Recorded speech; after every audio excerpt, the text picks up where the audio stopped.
கோவை அருகே செல்ஃபி எடுக்க முயன்றபோது கிணற்றில் தவறி விழுந்து உயிரிழந்த மாணவனின் சடலத்தை மீட்கும் பணியில் தீயணைப்புத் துறையினர் இரண்டாவது நாளாக ஈடுபட்டு வருகின்றனர். கோவை தென்னம்பாளையம் பகுதியைச் சேர்ந்த சிவகுமாரின் மகன் ஹரீஷ் பீலமேடு பகுதியில் உள்ள தனியார் பள்ளியில் 12ஆம் வகுப்பு பயின்று வந்தார். சுதந்திர தினமான நேற்று உப்பிலிப்பாளையம் அருகே உள்ள 100 அடி கிணற்றில் ஹரீஷ் நண்பர்களுடன் குளிக்க சென்றார்.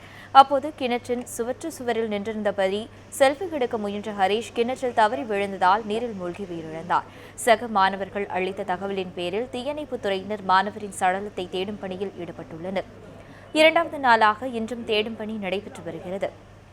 போதிய உபகரணங்கள் இல்லாததால் மாணவரின் உடலை மீட்பதில் தொய்வு ஏற்பட்டுள்ளதாக அப்பகுதி மக்கள் தெரிவித்தனர்.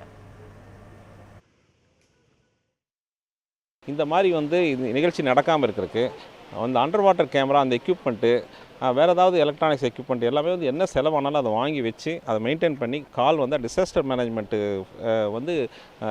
சிட்டியில் இம்ப்ரூவ் பண்ணணும். இந்த சிட்டியில் மட்டும் இல்லை, எல்லா சிட்டிலையும் இனிமேல் இது ஒரு மாடலாக இருக்கணும். இதை ஒரு பாடமாக எடுத்துகிட்டு தமிழக அரசாங்கம் எல்லா சிட்டி